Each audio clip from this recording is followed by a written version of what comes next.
Yo, you listening to the Oprah Rose Show with TT and Gigi, and yeah, get it poppin'. Thoughts. Everything begins with thoughts. She's a slut, she's a hoe, she's this, she's that. We say to girls, you can have ambition, but not too much. It's about people being uncomfortable with women owning their sexuality. What is the truest, highest vision that you hold for yourself? I'm a real ass bitch, and I'm gonna get everything that I'm gonna get on my own. I know for sure. You don't get what you wish for. You get what you believe. Hi. Hi, guys. What's up? What's up? I'm TT. I'm Gigi. And I'm Didi. And this is episode 188 of the Oprah Rose Show. Hey, guys. What's up? You know, I had to sing. Always singing. Always. Yeah, we're here. I feel like we just did this because we have an episode coming up, y'all, with Around the Way Curls. It's coming out this week. So much fun. We just did that. And I was like, didn't we just record? We were just here. We were just together yesterday. Right, exactly. So I was getting a Rick Ross hustling. We're back. Remix with Jay. The remix, bitches just trying to get their shit together. As always, y'all know, like, subscribe, rate, tell a friend to tell a friend. Make sure y'all comment and give us 5 stars. I like praise. And yeah, I words of affirmation. I like words of affirmation. I like a lot of positive reinforcement. If you don't like it, whatever, that's on you, boo. That's good feedback too, because everything ain't always perfect. Everything is not, and you can only grow through the things that you actually go through. Absolutely. I was just having that conversation today at work where it was like, you can't tell me to change something if you never gave me feedback that you didn't like something. Oh, that's kind of me. So I'm like, you can't just come in like, I'm like, hey, that's totally me. But all this time Sorry, on my wig. You just let it happen. Okay, that's cool. I actually kind of want to talk about that, but hold on, put a pin in that. Come right back to that. We will. Also, make sure y'all are signing up for our Patreon. A lot of fun content. Last week, I think we all cooked our dinner. We were showing y'all our favorite Trader Joe's items, the spices, the Bronzino. That was fun. Yeah, I mean, they don't pay us, and we rep Trader. We got reels on the story and shit. Babies included. Content. Yeah, we're literally making Trader Joe's content, and we don't work there. Yeah, which is what it makes it real. Like, that is how we feel. Like, this is what we like. It's not a paid post. This is not a paid. It's giving crew members, unofficial crew members at Trader Joe's. So, I just want a free T-shirt at this point. Yeah, basically. A tote bag, honey. I'd take that too. Me and Daryl be in there stealing. So maybe not. Yeah, I was saying me and Daryl be in there stealing down. Okay, so maybe not. Okay. Nope. Tune into the Patreon. So I was just gonna say nope per all last week that was me. Make sure you tune into the Patreon, like, subscribe, rate, all of that good stuff. So we have a guest today. We do. Oh yeah. So very excited about this beautiful Black woman we have.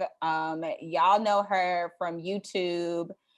She started off doing hair YouTubes and then has transcended into this incredibly intelligent woman. Not that she wasn't before, but I love seeing her content grow and expand on YouTube. And she's my sorority sister. So, we love HBCUs. We love sorority members, and we most importantly love Deltas.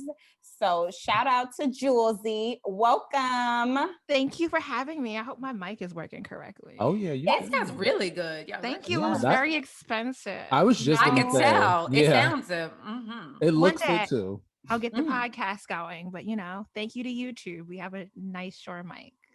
No, she's cute. She sounds great. She's giving a 300, 350 type of mic. Man, I need to invest. That's a really good mic. It's a podcasting mic. Yeah, I had ambitions of getting it together eventually, but I mean, it's there. I like her. She's cute. No time like the present. Thank y'all for having me. I'm very excited to be here. Excited to have you on. So Tell us a little bit about your background and how you started YouTubing. Is that what you would call it? YouTube? Yeah, I'm a content creator. So I Okay. started on YouTube, as Janae said. I started originally, I wanted free weave. And so like my first YouTube videos were about like the Yaki French Remy that I had got from the beauty supply store when I lived in Brooklyn and Bushwick. Oh my God, you are taking me all the, I'm sorry, I had to Yes. stop because I was just talking about this recently. Lord, the iterations of the Remy and the Yaki. Yeah, I had like some French wave. Like what was French wave? Yes, oh my God, you're taking me back. Oh my God. And I was like, cause you know, in like the early, this is like the early 2000s. So like 2009, 2010, they had like, it was like Muffins is My Lover. Like there's like the OG YouTubers and they would have like the really long, they would have like 30 inches down to their back, like weaves in, and they would get it from the little Chinese companies. And I was like, oh, I want this too. And then I had my bohemian Brazilian curl. I was like, I'm tired of going to the beauty supply store and paying for this. So let me do some That's when you upgraded. An entrepreneur. I love the weave did not come though. So I had to take the weave out. And then I was like, oh shit, like natural hair. And so I have what is, you know, colloquially known as like 4C natural hair. Basically my hair is nappy.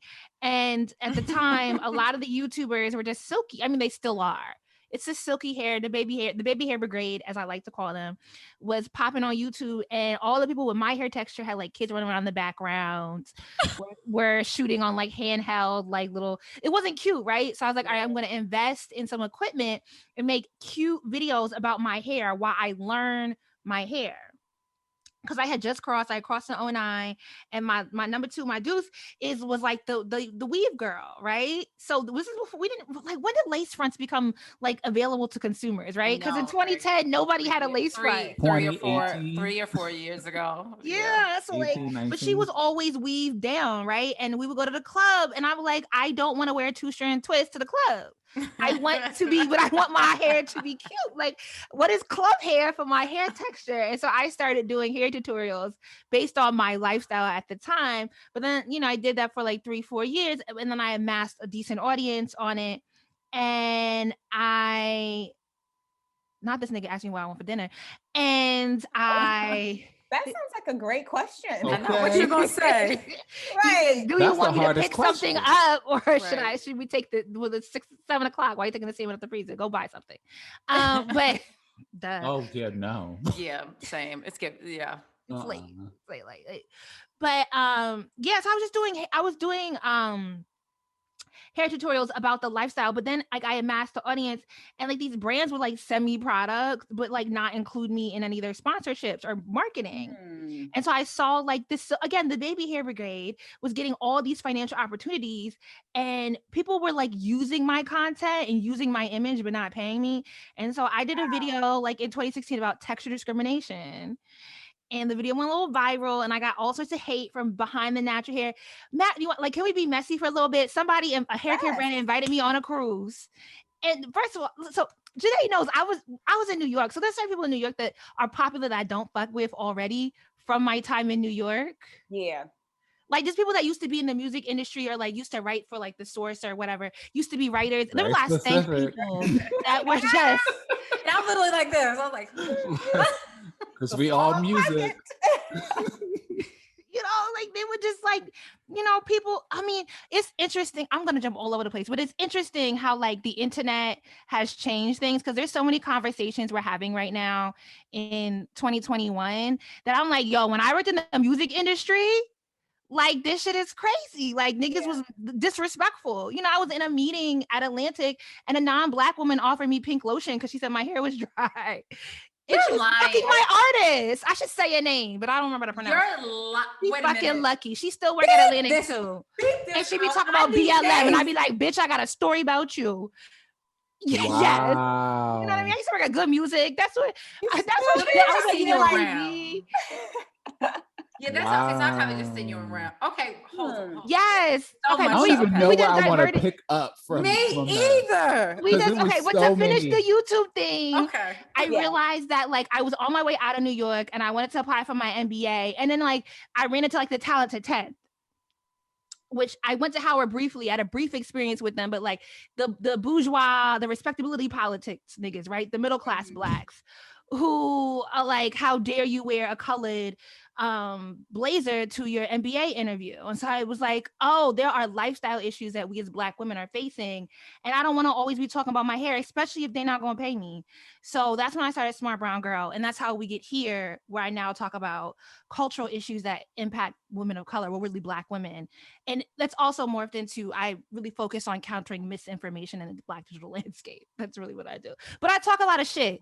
So, you know, we can get back to it. And that's what makes it engaging. Exactly. Because no one wants to hear, it's already hard to get motherfuckers to just hear the truth in general, like in depth. And so if it's quote unquote boring, they're not going to listen to it. But if you say nigga a couple times and bring it to them how it needs to be brought, it becomes incredible. Meet me at my level, child. No shit. That's it. It's about how it's served. Meet me at my level so I can actually like digest and I actually give a fuck and I can sit through what the content. I'm trying to do better. We're trying to work on it. But you know, there's a ton of like music industry stuff. So that's where I'm like, when I said that, I'm like, I've seen you out and I've just seen you before. It just had to be out. Like, yeah, I lived in Brooklyn from 2000. Oh man, I'm so old. Like 2006 to 2013. I was in Brooklyn, Bed-Stuy. Okay, I think I got there. Yeah, like, we was all there. Yeah, it was all there. So much. I mean, Black women in their hair. Like y'all see, I like literally shifted my wig down because I don't know what's happening. I threw it on for this Zoom. And it's just so much. So that's why I'm like, on. Oh, I call it my hat. And so I just like put it on like a hat and shit. You know, I told you I was fully on my Zoom call this morning with my hair wrapped up. And then it was like this, trying to fix it. Like ridiculous, camera on, couldn't figure it out because my hat wasn't on.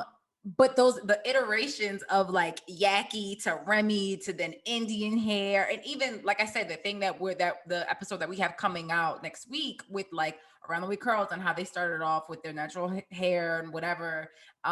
And then it transitioned into all these other things. Like even you talking about being a Delta, I wouldn't become a Delta because they couldn't get their hair done. And I was like, oh my God.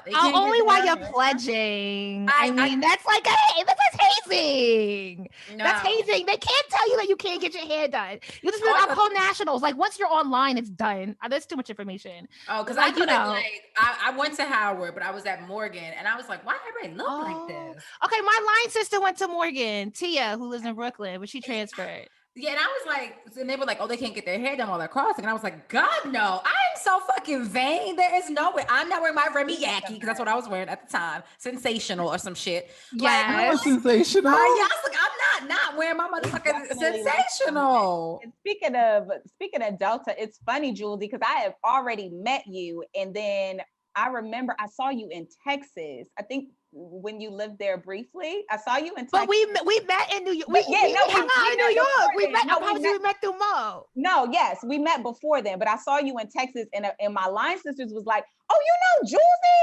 She be doing the hair tutorial." And I think that was at that point that I knew that you had started doing YouTube. Oh, because I don't really like in real life. I don't be talking about it. Yeah. Like if you meet me in real life and nobody says, "Oh, that's Jouelzy, a YouTuber," you know, I'm not gonna be like, "Yeah, girl, I'll be on YouTube doing shit." I'm just gonna be like, "Yeah, I'm regular. Right. That's good." Because I am regular. They were like fanning out, and I was like, "Oh yeah, I mean, she cool as hell. Okay, let me check out her stuff." Yeah. Subscribed ever since. So it's only been up from here. We're trying to now. I run a book club called SBG, and we are focused on making reading accessible. What does SBG stand for? Smart Brown Girl, but we welcome all identities, so we've moved it to just using it as an acronym because we get a lot of emails saying, "Hey, you gotta have the proper pronouns now." Well, yeah, you know, we definitely like we're reading Freshwater by I don't want to butcher her name. I think you say it Akweke Emizi. And it's about being non-binary. It's like a spiritual journey, and it involves Igbo spiritualism. There's a bigger word that I wanted to use, but I'm not trying to mispronounce it. But it involves like you go through the spirits in her body essentially through the book. Oh. Or it's not. I shouldn't. Oh, look, I'm misgendering them. Oh, yeah. You go through the spirits in their body, right? Yeah. Through the experience, and it's a really deep read. It's really good. So we touch on, you know, we're working on because there's a very there's a lot of mis and disinformation in the Black digital landscape, and being on YouTube, there's just like so many things have changed in the way I have conversations about stuff that I wouldn't like in real life were just different, right? So even like the topic of like colorism and how I, as like a light-skinned Black woman, experience it, like I haven't really approached it fully on YouTube because the way that I experience it in real life is so different from the way it gets talked about like online. And so, there's also like a very like a trans exclusionary Black woman thing happening on YouTube. And so we try to like push back against that without being like, oh, you're dumb, but like, hey, just come read these books with us. And like, let's just expand and look at the root of where all these feelings and thoughts are coming from. And maybe you might not change your mind, but maybe you might broaden your outlook and be able to better disseminate the information that you're receiving. I love that. Yeah, come on, Right. doing the work. Doing the work. Tell some white people to give me some money. Donate. Give me a grant. Okay. Damn. Go off. Reparations. They need to give you some damn money. A tangible donation. I'm learning from the anti-racist grifters. What does tangible donation mean? I don't know, but some Black women that be yelling at white women to give them their money, and the white women be like, "Yes, sis, here go my money," and they be getting a lot of it. Their Patreon, because this is recording, so I'm not going to say names, but I had a call with Patreon, right? Because I have a Patreon, and so I've been trying to figure out like how to grow my Patreon, and I had a call with. Okay, I don't need to say their name again, with Patreon, and I pointed out like there's a person on Patreon who does like anti-racist work. And so we produce syllabi in the book club, but our syllabi are like, I can actually show you them. They're like real like notebooks, like workbooks that are pretty thick. And this person is like producing syllabi that is like 1 page long. And it's a list of books for white people to go read. And I remember when they launched their Patreon, like within a day, they had 14,000 patrons. Now we could do the math because we all have patrons, right? Right. Yeah. So 14,000 patrons, and you assume everyone's between $5 and $50, and so that averages out to like around $15, $20 from everyone. They are making bank every month. And I said this to the manager at Patreon, and he pulled them up and was like, wow. And so I was like, let me look at the language they use. And one of the things they kept repeating was, please make a tangible donation. So it's like, you are just telling these, like they are grifting these white people, but baby, we gotta listen. Yeah, we need to open up our y'all. We need to open up our subscription shit. Okay, I only have 700 more on the patrons, Patreon because we need a tangible donation. We need tangible. Yeah, it's the language. I will put the name in the chat so you could go look them up. Because we need new mics. I still don't have a damn ring light. Like we need the type of mic you got. We need donations. Yes. What's that, Omar? Dr. Umar? Donations. Donations. Yes, you gotta insert that soundbite. Yeah, shit. I think that. Well, we were supposed to do the icebreaker, so we just gonna do like a mid-show icebreaker. So the icebreaker is no, it's flowing. What is it? Fuck, marry, kill. Fuck, marry, kill. Yes. And this edition is gonna be early 2000 rappers. So your options are Nelly, Andre 3000, or Ludacris. What? Fuck, marry, kill. I would fuck and marry Andre 3000, and then kill everybody else. Like Ludacris and Nelly. What do I do with that? You gotta pick. Oh, I mean, marriage doesn't benefit Black women, so I'm not marrying anybody. But I would totally fuck Andre 3000 and have his baby. Okay. Yeah. Marry. If Erica can't do it, I can't do it either. But we could definitely fuck. And then I would just break that down a little bit. Marriage does not benefit Black women. Oh man, do you want the theoretical conversation?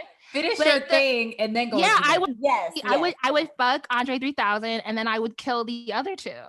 I would not marry any of them. You gotta marry one of them. Absolutely not.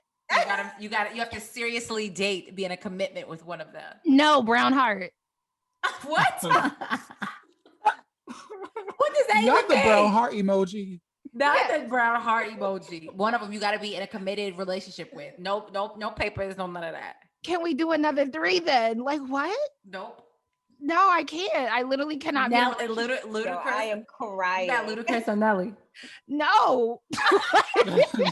Like I Ludacris is abstain. in Fast and Furious, the franchise. I know Ludacris got a long ass face. I know who he is. Side babies. You know, Side babies took him from their mama. I know, got the light skinned black adjacent wife. Yes, yeah. Yes, we know. What's Nelly? Exodus, some shit. Yeah. I thought it was Exodus. I'm not marrying anybody. Okay, in order to move this along, we'll marry Ludacris. Okay. And you'll kill Nelly. Yeah. Okay. She had to take a drink of water after. Right. That was so. Yeah, get into that. Why doesn't marriage benefit Black women? Okay, so the proper answer is this does not mean that you should not get married or that I think all marriages. Well, I had this argument with my therapist. I don't know any Black woman who's in a heterosexual relationship and partnered with a man who is not better than the man. Who is not doing more work than the man, who is not sacrificing more than the man. And not to say that doesn't exist. Anomalies are always a thing, but I think the vast majority of us know.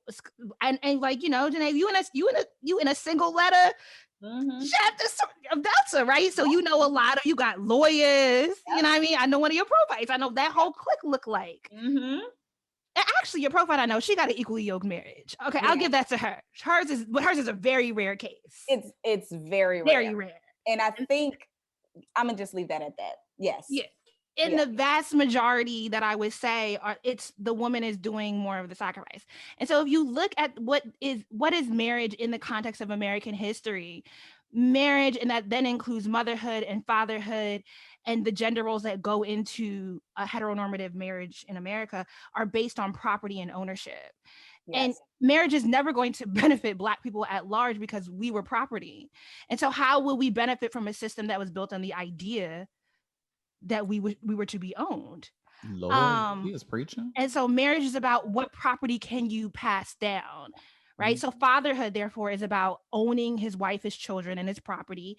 And what property, and you get married so that you know who your children are and who do you pass your property on to? And so, then that also extends to we Black people can never fulfill the ideals of motherhood or fatherhood in the American context, because again, it is built on this idea that we are the property. And fatherhood, and I know like Black men get all, but like I'm actually like trying to benefit y'all because fatherhood has been built on what a father can pass down to his children, material things. That's why we get into this conversation about provider. And when Black men have been kept out of quality jobs, what y'all providing? Like we also understand that like a vast majority of like our family and even our friends and community are poor and have become even more economically disadvantaged with this pandemic. Yeah. And so if we have a system and an ideal and a structure that's built on property and ownership and financial astuteness, how are we going to benefit or succeed in that system? Wow. Ooh, we kind of touched on this last week when we were talking about just, how people love and like how marriage, like for instance, how it was like, well, wait a minute, if we get married and I got to take on all your shit and then all your shit becomes my shit and my shit is straight. It's like, and it's not even that just your shit, is your family shit. It's all your shit. All of that. Like there's this whole high value, like I've been doing content about like high value and low key trying to like, cause I think Kevin Samuels is a parasite, right? Well, that's where we're going. In the community. And so I be trying to do content without doing content about him, right? Because I think, I could talk about the themes that he's evoked, but I think on the other side of it, before Kevin even became popular, which happened recently in December of 2020, there was the hypergamy movement and the leveling up movement that's popular amongst Black women that really preaches like the same stuff that Kevin Samuels does, but they beef with each other. Like none of them get along. It's very fucking odd. Like if y'all all talking about leveling up and high value, like, but the thing is y'all can't define who's actually high value. Y'all can say all the people you want to dispose of. You could talk shit all day long about people you don't fuck with, but y'all can't actually define who's good. So that's what I was going to ask you. What to you is a high value man and or woman? I don't like, so when it comes to how you choose to partner, right? That's what we're talking about. Because we're talking about high value in context of who do I allow into my intimate space. I don't have to define that as high value. It's valuable to me, but there's no set of parameters that I can give to the outside world that are going to universally work for everyone. And also, again, because we're trying to feed into a system that was looking at us as property, the goalpost is always going to move. Right. Because if I get on the internet and say, well, because they love to call me an elitist hypocrite, right? Because I won't date broke niggas, supposedly, right? But if I got on the internet and said that I'm dating a man who's currently unemployed, oh, you dating Dusty, that's why you're not happy. And so the goalposts will always move. If I say I date a man who makes less than me, oh, again, you're feeding into what our ancestors have always been told to build a man up. And it's like, I'm not building, right? So maybe I just have a different set of parameters. Maybe I believe that does a man have earning potential? Because I know a lot of niggas with good jobs right now that cannot weather a medical storm. They ain't got no family, they ain't got no friends, they ain't got no backup. And I don't want to be living good and got teenagers and then all of a sudden your mama gets sick and we cleaned out.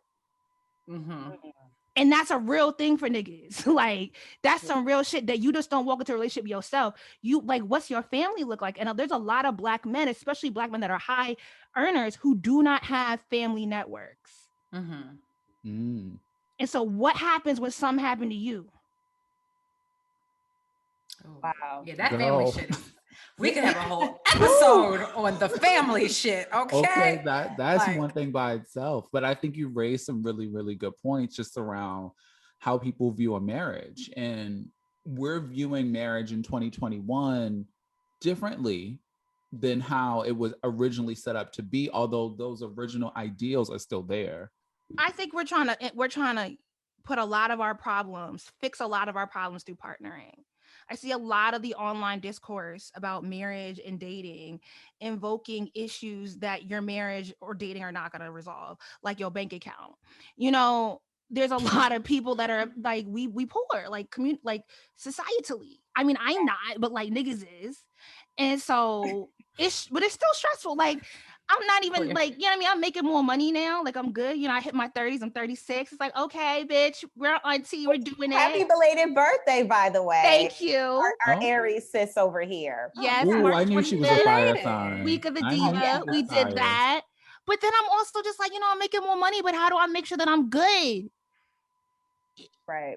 Like, good, you know, I'm sitting here trying to, like, I have a meeting with the lawyer. It doesn't get any easier. Like, I've made more money. I do not feel secure.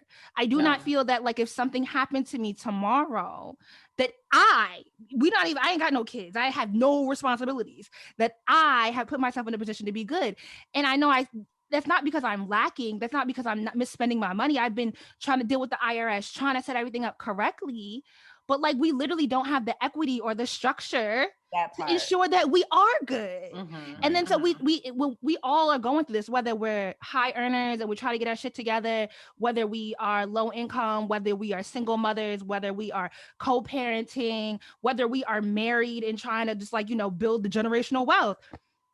Like, we all are performing for social media, but behind the scenes collectively embarrassed by the things that we are frustrated by, the structural issues that impede us.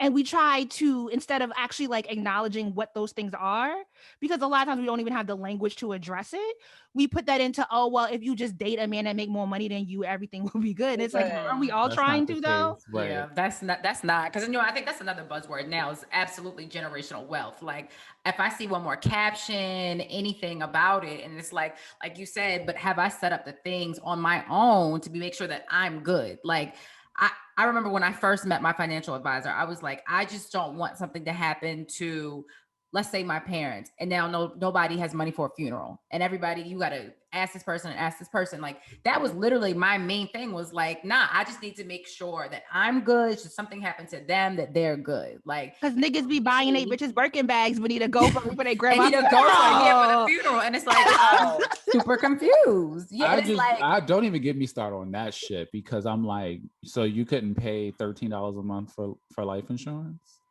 For literally the basics of life insurance. And, you know, everybody's Instagram will make you think everybody is just doing it. I went to go look for a new car this weekend and was like, bitch, I know all these people ain't making this much motherfucking money. Like, what I have to put down and pay a month, I'm gagging. If Girl, I don't get me started. I will scroll Instagram and literally do the same thing and be like, well, damn, I thought I had a good job, but I want to go on a goddamn trip and can't go right now. No, I was like, y'all niggas scamming. I literally just be like, all y'all niggas is scamming and you're going to jail. I'm doing a scam with them. Fuck it. Okay, I want to no scam a friend so reparation. bad. With no health insurance, y'all. I'm okay. But that's a problem. That's a structural issue that we don't even have the safety net of quality health insurance or access to quality healthcare in general. Right. And it's impossible, even if you get to the point of making a lot of money, it's impossible to plan for your healthcare needs. Right. Right. You're not gonna, you don't know. Yeah, you don't even know. going, like, we get a pap smear every other year. Yep. Literally, my OBGYN visits are always the most like, I pay out of pocket and I try to, like, hey, how much is it before I come in? So I can just, if it's 500, let me pay 500. Yeah, I got a $200 bill. Right. And I'm like on the phone with them, like, what am I getting charged for? And why couldn't you tell me this either before or when I was in the office? Oh, insurance is a scam. It's I'm sorry to cut y'all. I'm a sorry. Scam. When y'all go to OBGYN, y'all have to pay a copay for that? Well, I don't have health insurance, so I'm paying out of Got it. pocket. Okay. And I just have horrible insurance. So I have to ask everything that I do. I have relatively good. And I still have to pay. Yeah, but you have to pay. You don't pay for, like, a doctor. I pay a copay. Well, I don't go to an OBGYN. I felt Or it's a doctor's visit, like just like a regular copay, nothing crazy.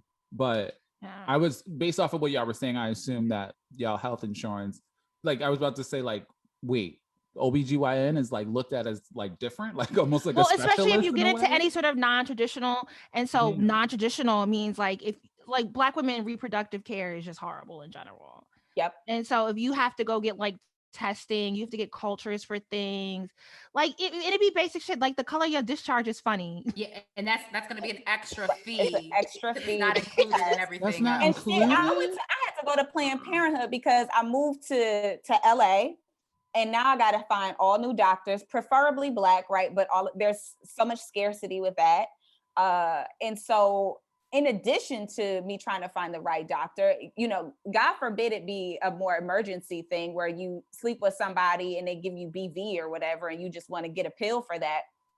A Planned Parenthood visit, even with my good insurance, cost me $350 just for that. Sex costs $350 fucking dollars. I'm sorry, I didn't mean to call you a bitch. And then if you really want to get into bitch, it, that's not free. No, but then, you know what? You know the fucked up part about letting a dick inside of you? Half the shit that niggas give you, they cannot get tested for. Exactly. So you don't know you got it until your coochie stinks. That's it. She's off. The whole pH balance is just off. And then it could be so many things. And so unless you go in, like, they don't test for trick, right? So if you do a STD panel, it make your pee burn. It's like a parasite. Oh my Lord. Yeah. But men have no symptoms. Yeah, and they just give it to everybody.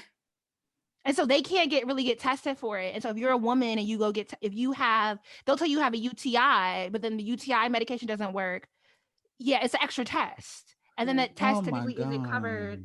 Right. So there's like this whole, there's like, you know, and then if you try to go into family planning or fertility, yeah, it's just a whole nother. Oh, girl, fertility is a scam. I'm sorry, I'm diverting the conversation so you much. You are not. It all makes sense. Like, I could go down the fertility road right now because they will charge you for talking to them, and I'm like, are you a lawyer? Not for talking, Lord. Well, let's get into that. You did an episode, we all watched it. The industry of shaming Black women. Yes. And how Black women are born into a crooked room. Like, expound upon that a little bit. I mean, I think again you've already touched on some of it, but like, I'm like, good grief, we really got it bad out here. The fuck. That's to make you feel like there's no winning, right? Because I think the thing is, if you understand, like, I think it's actually a relief, right? If I'm at a place in life where, like, people ask me how I'm doing and I'm actually good, but there's a lot of things I would like to be doing. I don't absorb my failures always as my own, right? I could give myself a lot more grace because I understand what I'm running up against. And so because I think we do absorb a lot of shame. We're like really, and like, I mean, we've seen it. We can think of how many characters like on reality TV of deeply insecure Black women who are ashamed of something they did when they were 17. And we watch it through our TV screen like, girl, what's wrong with you? Yeah. But like that part of that being born in the crooked room. And so it's actually a concept from Melissa Harris Perry and her Sister Citizen book, which I quoted in the video. And she has a whole chapter on shame. And she talks about the constant misrecognition that Black women face since birth, which is also building on a concept I believe from W.E.B. Du Bois. I think she quoted in the book. And she was saying that, like, as Black folks, we experience a fictive kinship. And there's all these authors I now want to quote because we're reading Hortense Spillers.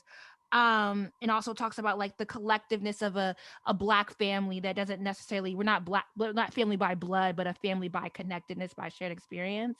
Mm-hmm. And that's a really that's a really amazing thing that we came out of the institution of slavery with this sort of shared fiber of like our play cousins and family and feeling connected, but it also of course in a system meant to always have access to our bodies as labor, it has been turned against us. And because of our fictive kinship, we can also be shamed. Like, do white men experience shame? Hell no. Is there a Black person that can be as shameless as Donald Trump? You know what I mean? No, like, never.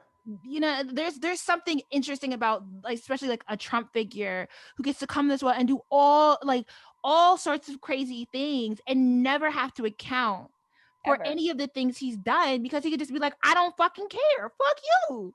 Right. And we as Black people, like, we constantly, like, the shame. So as I was talking earlier about, like, when you asked me what's high value to me, right? If I sat here and listed what I desired in a partner, I could be shamed for it, regardless of even if I sat here and say, okay, well, I'll do this instead. No, I would constantly, and you listen to like a Kevin Samuels, right? It's like this constant goalpost. Okay, well, you look good now, but how did you used to look? Oh, but you got a kid. Where's the daddy at? Like, people don't change. People don't change their minds. Are you good looking? So when you decide to buy into this system that doesn't benefit you, you're just going to get shamed a lot. And the misrecognition. So Black women are born into a crooked room. And so that goes back to, again, when I was talking about like marriage, most of the American, like, do we understand the vastness and the violence and the infrastructure that had to surround the upkeep of slavery as an institution that America was built on? Yeah. And we are not that far away from it. There's enough distance where I don't think we understand the weight of what that institution looked like and the violence that occurred to our ancestors. But we are not that far away from it that we are still feeling the repercussions of it. Mm-hmm. Yeah, no. And you talk a lot about how there's so much money to be made in shaming Black women. How before Kevin Samuels, there was Steve Harvey and his slew of books, and that became movies. And Black women, we ate that shit up.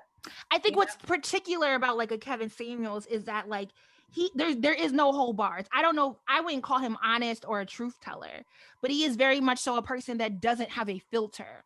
Right. And he shames Black men too. All right. So, but it's this constant goalpost moving of like shame, where you could be like, even if we think about like how many Black women do we know who are highly employed, great jobs, great careers, great skincare, look good. We'll even say, they skinny.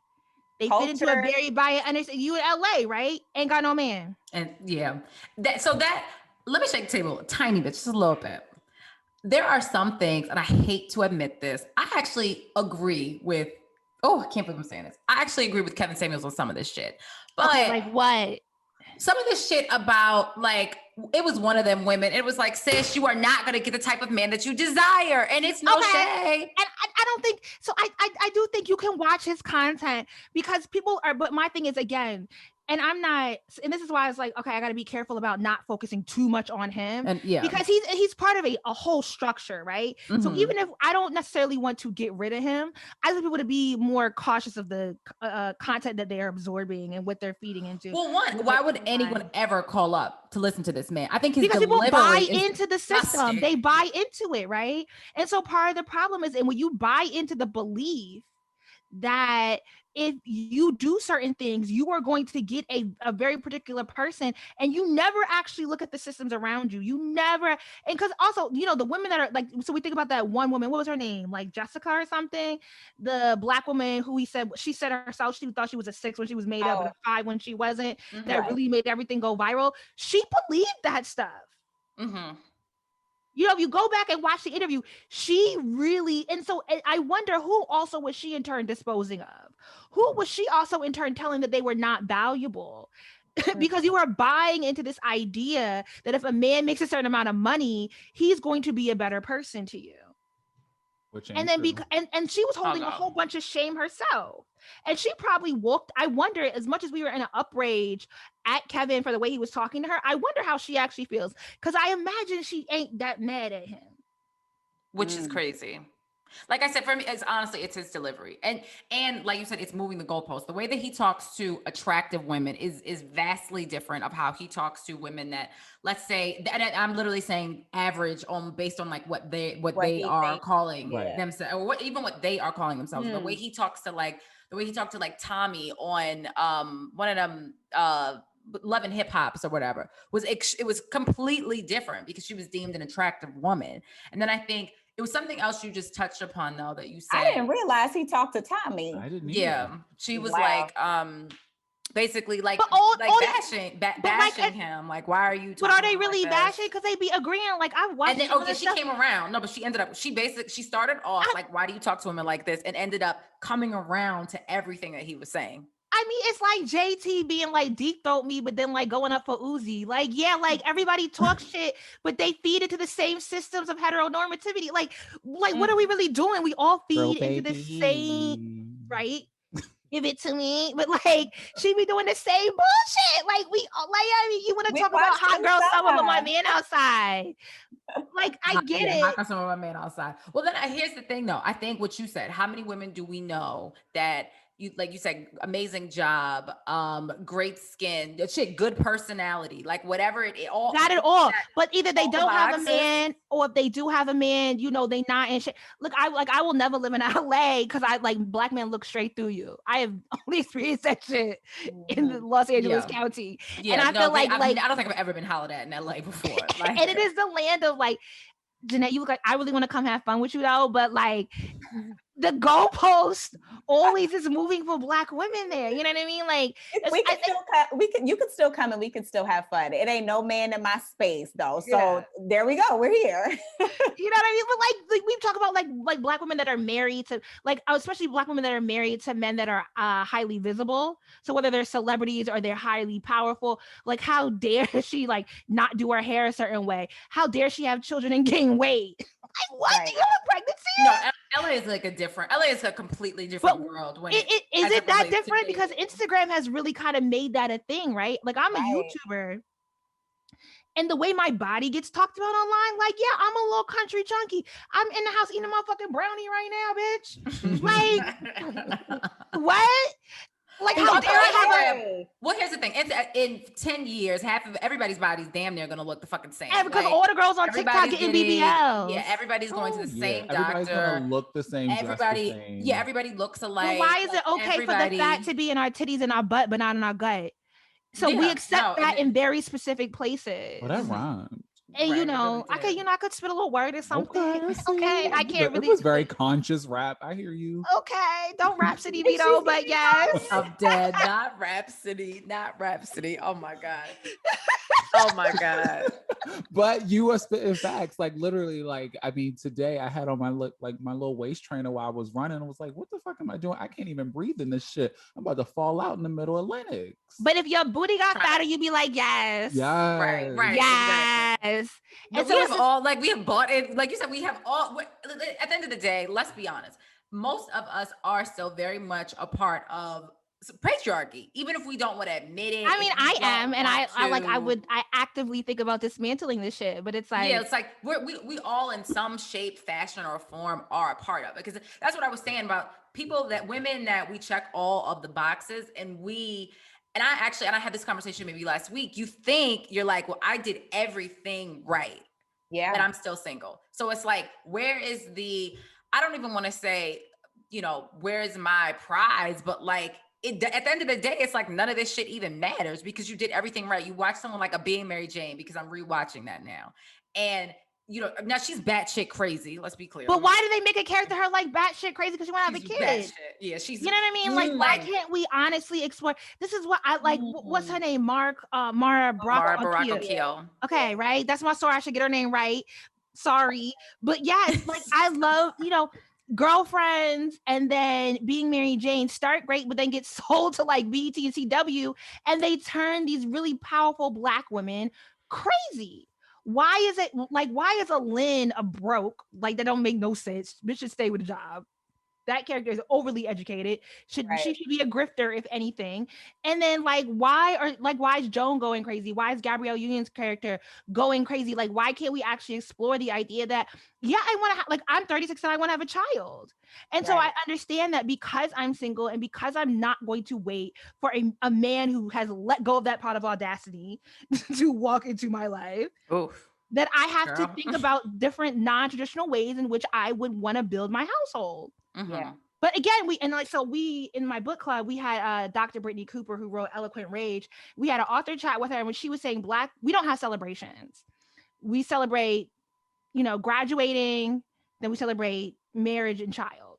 Yep, I would say baby showers, bridal showers. Yeah. What happens when you do all the right things and you arrive at the point in your life and the man is not there? We need to celebrate each other. So I've been trying to, with my homegirls, really, because do I even see success in the things I do? Mm-hmm. And is that really going to change if a man comes into my life? So let's start. We really have to invest. Like, I've been doing better at sending all my friends birthday gifts. Like, really celebrate. Like, we'll send each other, you sad girl, let me send you some chocolate covered strawberries. Like, let me send you some nice whiskey. Let's celebrate each other. I love that. Around, like we survived the pandemic. Like, let's celebrate these things. And, because really, where is your prize? Where is my moment of joy? Where's my moment of collective joy? Right. Mm-hmm. How does my community surround me in my, right? Because, and then if you do partner, I don't necessarily look, I'm not telling anyone not to get married. I'm not telling anyone not to partner, but I am saying that we should think about the how much our community matters in upholding those relationships, right? Yeah. How much do our friends and family matter? Especially if we want to start having kids, especially if someone potentially gets sick, especially if someone changes their mind and leaves you and you have to deal with, the grief that comes with that. What do our other relationships look like that allow us to support that? Because I also think we kind of rely on this idea that, the intimate partnership is going to be the panacea. It's going to be the solvent to all your ills. And there's nothing that's really going to solve everything. But this idea that one person is going to be your everything is just a broad room for a lot of failure.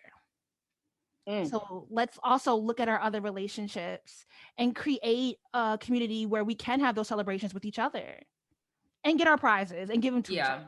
I think our gifts, where are our things? Yeah, that's so important. Like you said, and collectively, because again, I know so many phenomenal women that it's like, I'm single, I'm trying to date, can't date, it's a pandemic, can't go, and even if it wasn't a pandemic, the situation is still fucking bleak. It's still giving very, very bleak.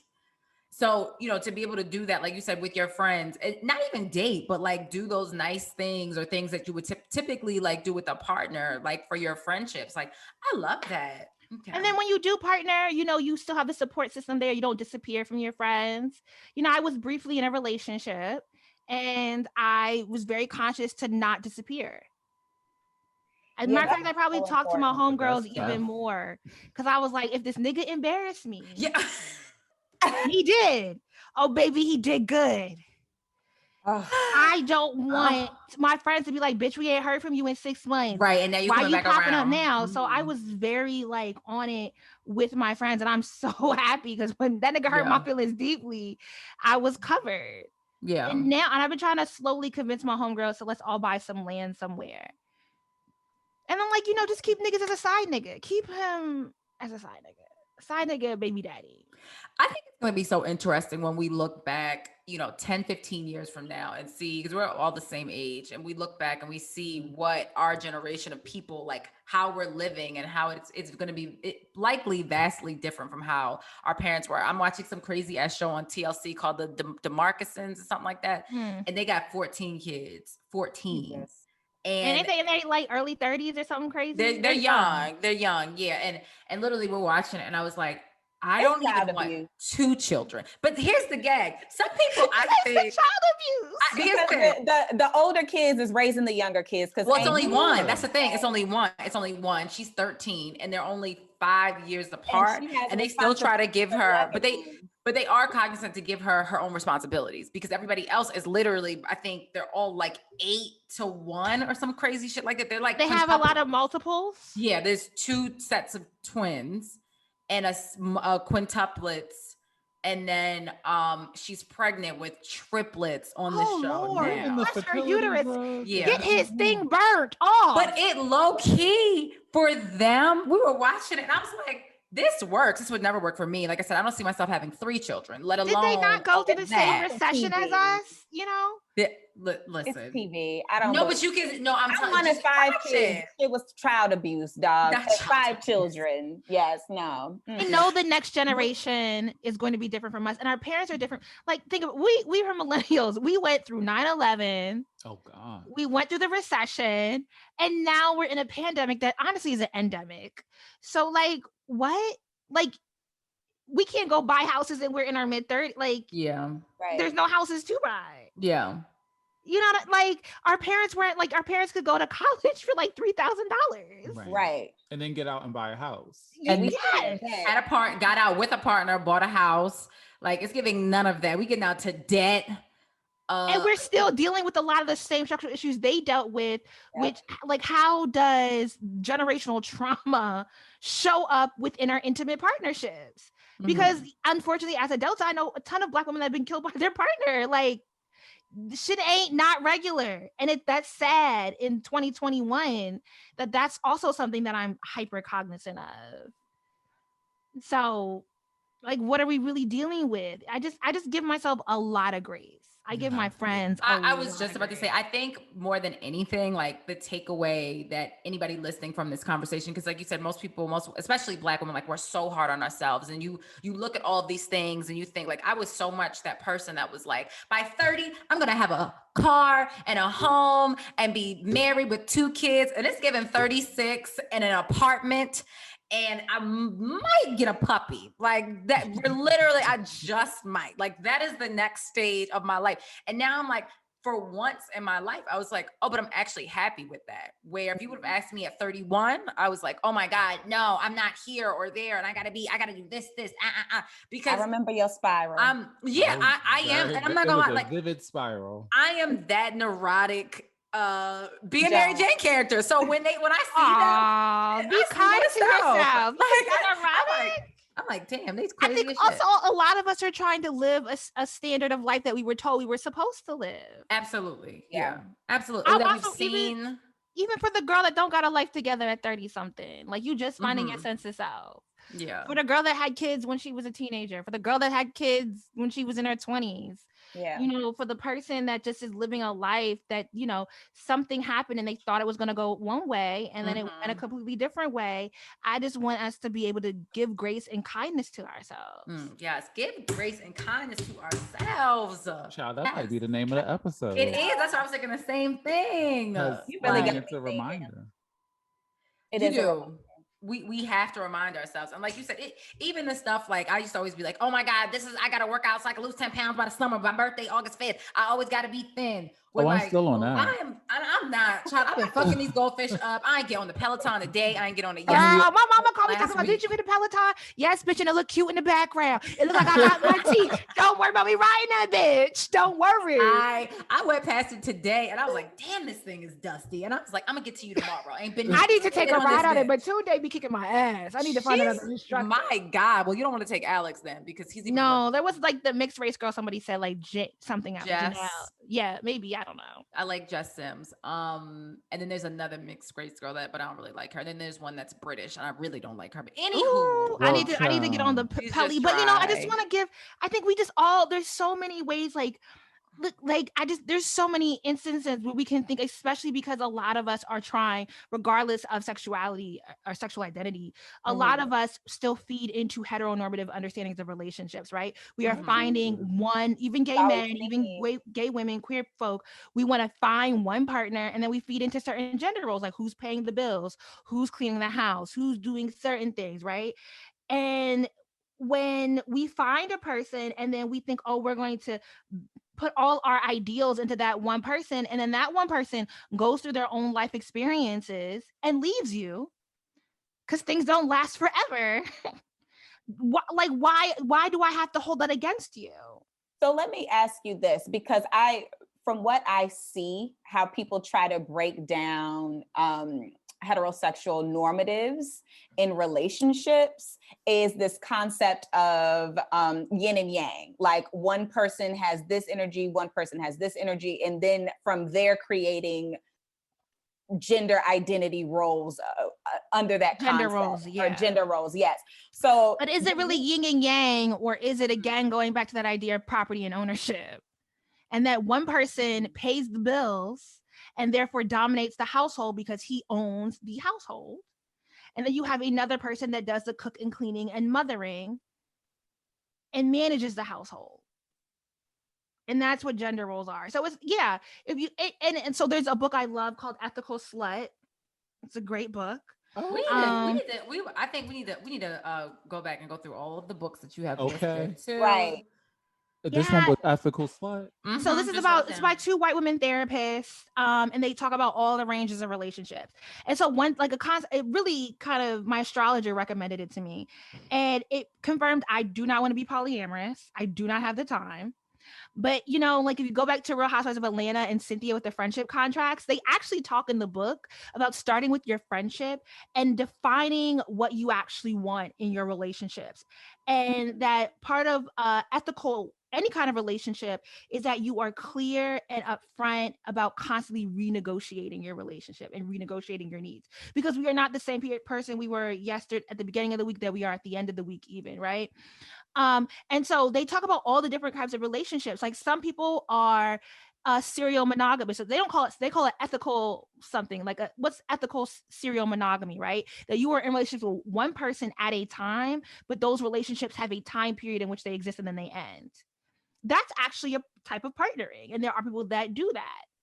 But you also have to understand that, like, even because like we do this whole, like, all of a sudden there's this, you know, this branding on like TikTok and on Instagram about like polyamory. And I think a lot of what I've seen in the Black space still focuses like on the male gaze. It's still the man with two women. And even when it is a woman, like I know I've encountered people here in Charlotte who are women that are out, that move outside of their marriage, but it's still centered on what men can they procure? Like how can they be seen as desirable as sexual partners? And not really about, okay, well, what needs do you need fulfilled? How can that be fulfilled outside of your relationship? And what are you also doing with that other person? Because that's a whole person with their own needs. Yeah. With their own emotions. So Like, are are you they also actually acknowledging polyamorous? that? And so the book really walks you through the language of even thinking about friendships, about thinking about maybe you have non-sexual relationships, but you need the emotional support. That there's all, because what I was running into the issue was like, all right, what are the other ways that outside of, okay, this is my partner and we are in a house together and he provides, I ain't cleaning the dishes, so you know what I mean? Like, how do I do this? And how are the other ways? Like, because I want to be in community. And so that doesn't mean that I'm sleeping with a multitude of people. Because as soon as you say I want non-traditional relationships, I'm like, well, who do you want to sleep with? Mm-hmm. I mean, I think niggas is nasty. So let's give me some time on it. But what I want is to be able to like have a community of support. So when I think about having children, I think about, you know, I want to have, you know, the grandparents and my homegirls and my homeboys. I want everybody involved.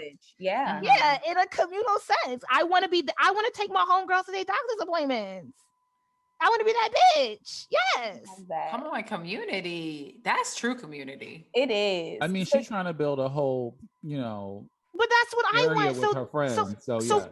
I keep saying men, right? Because men have this pot of audacity, but like friendship breakups hurt like hell. Yeah. I mean, I've lost plenty of friends in my adulthood. So what happens when people walk out of your life because people got their own shit going on? And maybe they come back in, but that I don't have all, we carry so much weight on us that exacerbates any experience that we're really having. And so how do I set myself up where I allow people to have their own autonomy, but I'm always going to be good? Like I want to take my homegirl to the doctor because I want someone to take me to the doctor. And, you know, like I'm an old grumpy lady. Alone. You said what? I said I'd be tired of going to that OBGYN alone. for my $350 bill. Oh, yeah. You I mean, said That's ridiculous. you know, Yeah, I you was went like, through that having a is- child. I think about this idea of like going through the process of even being pregnant, and this idea that I would love to be surrounded by a community that like, and in turn, if I want that, then I have to be willing to give that to people in return. That's very true. And you set the standard that way. Girl, it's giving compound. Like, I feel like you just need to start your own compound. White Buy person, your land. no, not in Utah. Don't buy some land in Wyoming. Look, bitches like romance. All right.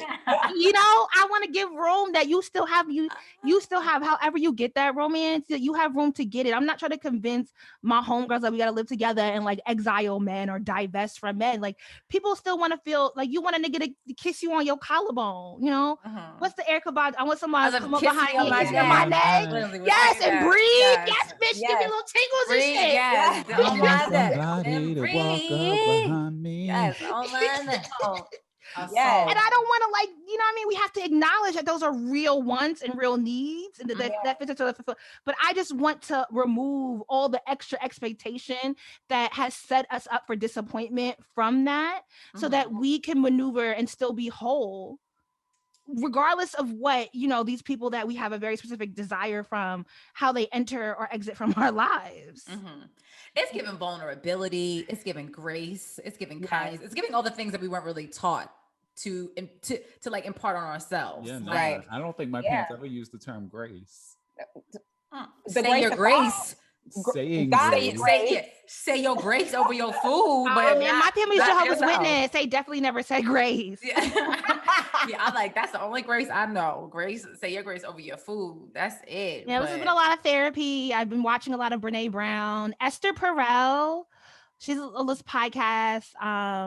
Where do we begin? You said you were a lot of therapy and you were arguing with your therapist. I remember because you know we follow each other on the socials. A while back, you tweeted me trying to find a Black woman therapist who's read all about love. I love making things difficult. Oh, the therapist you have now, has she read all about love? I do not currently have a therapist. Okay. We're currently without.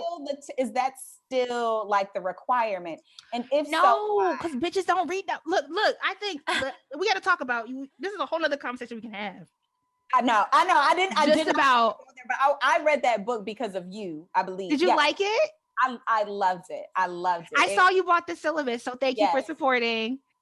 You my boo. I need that seriously because I couldn't finish it. I'm on like the love. I don't know if the syllabus we put out for that is a little theoretical because the girl who wrote it is in Oxford studying Black feminism, so it's really like I don't know if it's really gonna help you get more. I said meet me where I am. Like but you can watch the live discussion. I did a lot of the live discussions for that book, and I would say that really helps like make the book, even if you like the first 4 chapters are like the best part, then you can kind of skip the spiritual chapters and go to redemption and growth. Okay, because I'm literally stuck on that. Yeah, I was stuck. I would skip to like communion when she gets into like a loving ethic, I think is chapter 6. Then she goes into spiritual, which I would skip, and then go to redemption. Well, redemption I think is the last chapter, but growth. Okay. Is really important. But no, I don't. So I think just because a therapist is a Black woman, just because they're Black, just because they're queer, just because they're trans, does not make them a good therapist. And I think we have to have a really hard conversation about how there is not, again, because of the way health insurance works in America, there is not access to good mental health care, and there is not a broad pool of accessible, quality Black therapists. Because what does happen is a therapist is good and they get booked up and then they stop taking insurance because they don't have to deal with it. Then they become cash only right. So it's $125 a visit. And then they become recommendation only because they don't need any new clients. And then you're left with a pool of Black therapists who have absorbed the same sort of structural issues that I'm talking about. I don't want Black therapists that wear color contacts. If you don't like you, how can I like you? Points were made because I don't even know if I would want a friend with colored contacts. I couldn't even get it out. Yeah, so I ended up with the white. So actually, I had a good therapist in Charlotte. They had not read All About Love. And I actually think because I reference books so much that I had made them a little insecure. I know I am. You know what? My therapist went to my astrologer. Oh my God. Like, yeah, like booked an appointment. Yes, and went. So I know I'm an influencer, right? Right. I was like, you really are giving community. Seriously. Wait, but what's your rising moon? I'm curious. Rising is Gemini and my moon is Taurus. Okay. Yes, you know, we in here, and I'm born the week of the child, and like my outer planets are crazy. I have like something in the 11th house that means fuckboys always come into my life, but whatever. And this is how I was talking to my therapist about it, and she was like, "Oh, okay." And wait, but she, you know what? My therapist, I don't know, was she good or was she just fine? She was nice to look at. I'm dead. Like just like no makeup, red lipstick. I'm like, you know, you bad. That's a bold move. Yeah, with red. Just a fine ass Black woman. And then she went to go see your astrologer. Wow. Well, I told you the one I had over the summer, and I stopped going to her because I felt like her life was too perfect. Like I followed her on Instagram and I didn't like it. She had like this seemingly perfect little family, was like upstate in the panty when we would talk, and had this like, it looked like a castle in the background. Then she lived in Harlem with her son and her perfect husband. I was like, I do not want to talk to you about my issues, but you know what? I felt bad because I'd be like, I definitely ran by my therapist that like I don't know Black women who are partnered that aren't taking the bigger sacrifice. And her husband's like a paraplegic. He was in a freak accident. Oh wow. When they were on family vacation. Yeah. And I was like, I gotta be careful because I'm not trying to trigger sis. Yeah, oh my God. I'm trying to go, but like that would be a little triggering. Oh my sacrifice. God. Oh my God. That is really, he's like paralyzed from the chest down. Wow, that is really. We never talked about it. I just did my Googles and was like, oh my God. You're a little too accurate. Damn. I would really go to her. I feel like that's someone that's super selfless. Like she's amazing and she's just beautiful. She's gorgeous. But I ended up giving her to my ex. Oh, well, that was nice. Yeah, he embarrassed himself first. And so I was still on his health insurance at the time. And so I was like, yeah, he paid for my health insurance. So I was like, and she had said that she felt like we were kind of at the end of our road and she wanted to recommend me to someone who read a lot of books, which was the last therapist, who was a white woman. So she definitely had never even heard of bell hooks. Yeah, and I imagine that the therapist who has read bell hooks or is invested in any sort of the literature that I really enjoy is probably not taking clients. They're probably have like a $15K booking fee. You know what I mean? To give public talks. Well, since you out here doing the work, you are doing the work. Yeah. Like that's why I said I'm gonna have to read the breakdowns but y'all all doing the work. You know what I mean? All doing it. Child, we trying grace and vulnerability, and what we say and kindness. I know, because I'm like, I'm trying, but grace, grace, kindness, and vulnerability. Aren't you raising a whole child? Like, what are you trying? What do you mean you're trying? It's hard as hell. It's hard. It is what you're doing. She cute, and shit. I be like, oh, look at this kind of life I want.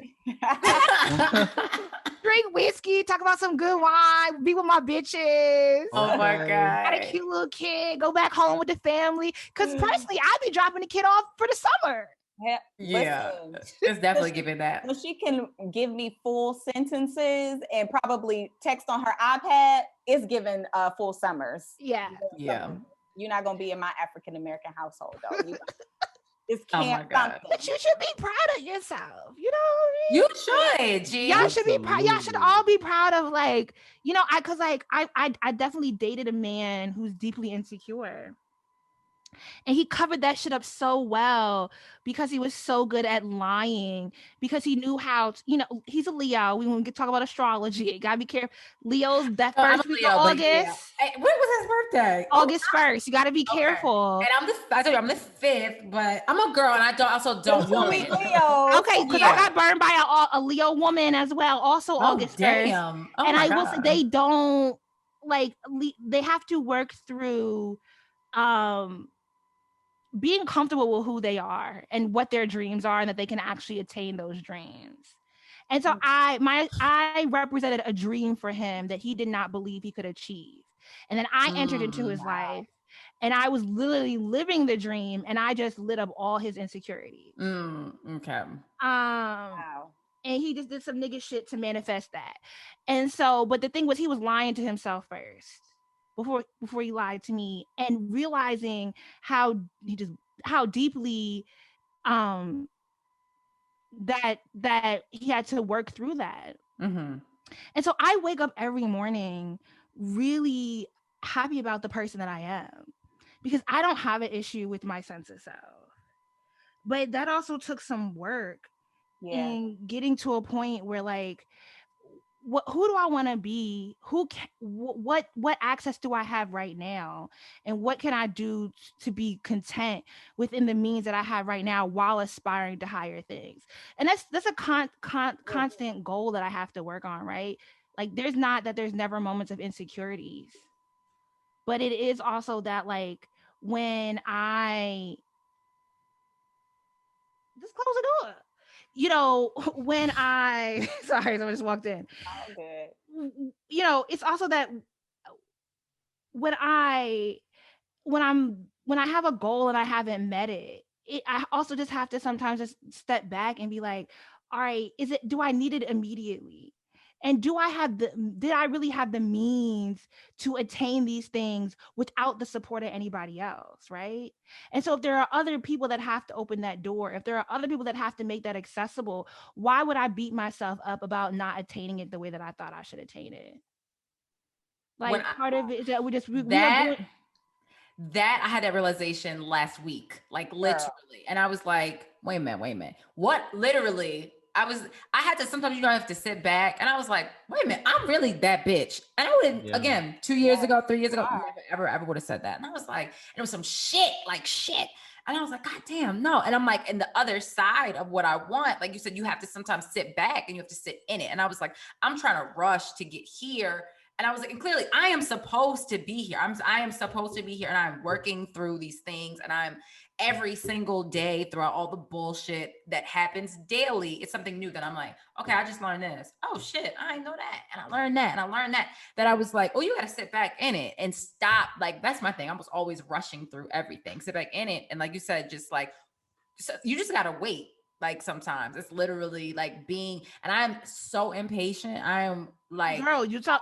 I'm so fucking impatient, where I was like, but you really gotta, like, God trying to teach you something. I was literally working. There's this abandonment workbook that I've been working through that helps you process through grief. And I was doing the workbook this morning, and it was asking me, like, how do I imagine myself in 2 years, and what would be the thing that I do to, like, get to that point? And I'm like, give myself grace, because I'm doing everything else. Yeah, right, exactly. Just stay committed, right? And then, because we absorb all this shame, and then we stop doing what we're doing. But we love to share the little image of that man beating through the wood, the stones and the diamonds on the other side, and then we stop and turn around.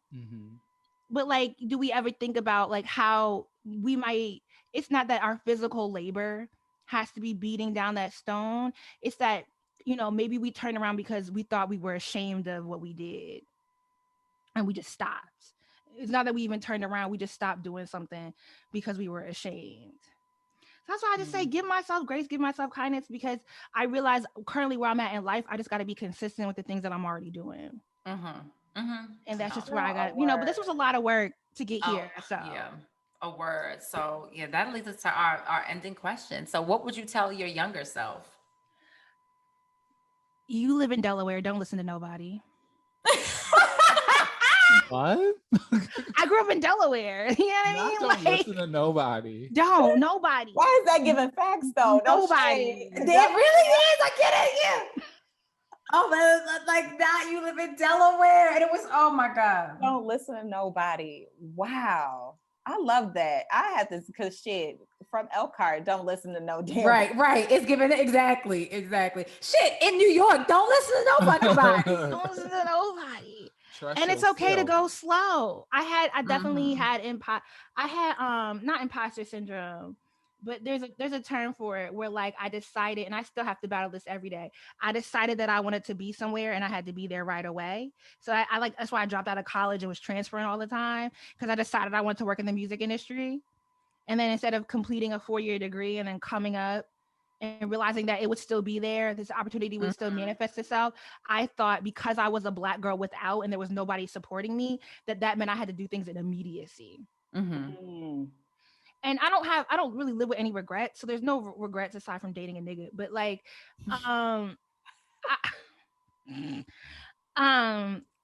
I would just allow myself more space to get through things. Cause like I'm in my 30s and it's like, wow, not so bad. Needs a little weak. Right. my lower back always hurts, but I like it here. Like it's literally like, I like to speed through my 20s because I thought I had to get everything done. Same. And it's not even, it was like a 6-year span. Yeah. Same. I just knew I had to this and that. Yeah, same. And look at, like, we all was in New York at one point in time. Look at how many things we thought were the shit that they were highly valued and don't exist anymore. You know what I mean? Think about the people that we were really, I mean, being in the music industry. And that was another thing that really taught me, like, you know, it's interesting to watch like a Cardi B be really pop, Meg Thee Stallion, and the people that have long time been in the industry that are coming up under them, particularly Cardi B, somebody at Atlantic, the Black woman that be wearing the funky glasses, blonde hair. She's from Brooklyn. I think she might be Haitian. Oh yeah. Older Black woman that but she just got VP. And I'm like, sis been around since I was in New York. Yeah. And think about how many Black women like Latrice is at Epic, you know, that's getting VP. Like, you know, Latrice was at Rock Nation or Rockefeller. Yeah. Before, you know, because she grew up in Brooklyn, right? Yeah. And I think but the idea that they had this long journey to get to where they're at, or Ethiopia, who I used to work under, and they're finally getting their due, but it's like 5 of them. So not only was it this really long journey, but it's so few of them. Yeah. That is such a, I had to let go of that, right? For me personally, I had to say, okay, my journey is my journey, and I can't, the way I have to go, there's only, I think there's only 6. Like, and I was like, I literally have to let it go. Wherever my space is and where I'm supposed to go and what I'm supposed to do is what I'm supposed to do. So again, that just goes into the rest of this journey. I was like, I can't look at what this person doing and that person. I'm worried about the title and where can I go from here. And then look at how many people lie their way to the top. Maybe a little bit on their knees too. Hi, Karen Civil. But you know, it is what it is. Like, you got me? We was all there. We was all there. Where we at? Okay. We were. Oh my God. We both were like, and Diddy just singing. Oh my God. Child, I'm hot. Yeah, that was a whole different, that New York like 13 years ago. Yeah. Whole different. And so I had to, and I was so happy because I took so much heat when I was in New York because I was very vocal about the way I was getting treated. So like when, you know, because men was trying to sleep with you, but they like, you know, I was a little funky. I didn't have to get my nails done at that point. I was a little nuts and berries-ish, toes out, no paint. You know what I mean? Oh my God, that toes out, no paint. Yes. And like they would just come at you all kinds of ways. And I was like, nigga, don't be touching me like that. Don't be doing, you know, other women in the industry were very disrespectful. And I'm like, you can't talk to me like this. And I'm not going to fuck with you because of it. Yeah. So, you know, I just had to give myself the space to understand that, like, if I'm always moving with integrity, that I don't have to look back and regret what I did and just give myself time, give myself space, kindness, grace, forgiveness. Girl, another conversation literally last week. I was like, you don't have to talk to people mean and nasty. Like, nobody disrespects me. Let's be clear.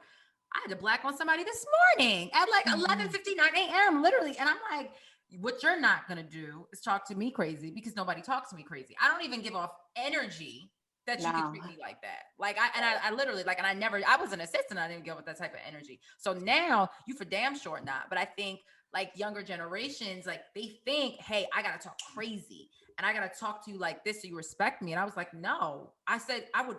If you would have talked to me like that, I would have hung up the fucking phone on you. Like, absolutely. Wow. And it's a lot of people fake pumping, you know? Yeah, it's a lot. That's what it is. It's a lot. I have a lot of peers that I thought were so far ahead of me in the industry. And then, you know, now we're here and I'm like, oh, we all are just trying to get by. That's it. That's it. Just trying to get by. Shit, so what do you know for sure? Is that a question for me? Mm-hmm. Yes. Oh, yeah. What do I know for sure? there is a pot of audacity that niggas just get to tap into. And I don't know if they're ever going to turn away from it. No. You know, like you thinking about letting go of patriarchy. The Black man does not largely benefit from patriarchy in the outside world. He benefits from it within his household. And so that's unfortunately why we as Black women take the brunt of patriarchy within our intimate partnerships. And it's also why, like, we can do all the right things and we will never control the man.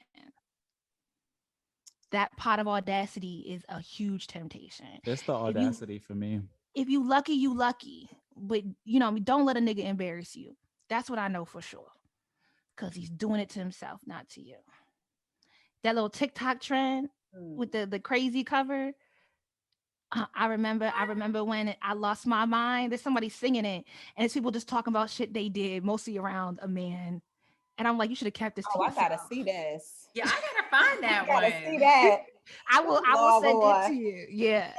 It's bad. People out here talking about I let a man with no job drive my car with his other bitch. Yeah. What? Crazy. Not let him. Yes. Right. I'm like, let unknowingly. Things I know for sure. Get yourself together so that no nigga, and that's man, woman, or child take you down bad.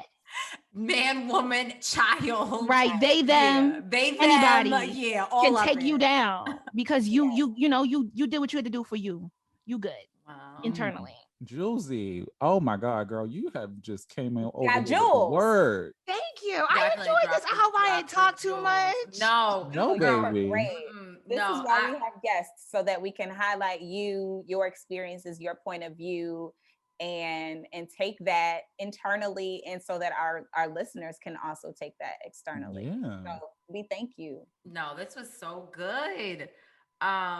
So real quick, the quote is, do what is right for you, do it over and over again, lean into the light, keep going even when it's hard, especially when it's hard. Do not let doubt stop you. Trust the process even when your mood is low. Let growth be your mission. Let healing be your reward. Let freedom be your goal. And give yourself grace. And give yourself grace, love. Amen. That's so beautiful. Let it come in. Jouelzy, where can people find you? I'm all over the. Oh, let me finish this in my mouth. Child, she is chopping on this brownie. Friday. I'm hungry. From? Oh no, I'm starving. But we about to let you go so you can eat. Later. It's deli here in Charlotte. You can find me everywhere on the internet at Jouelzy, Jouelzy. Same name everywhere.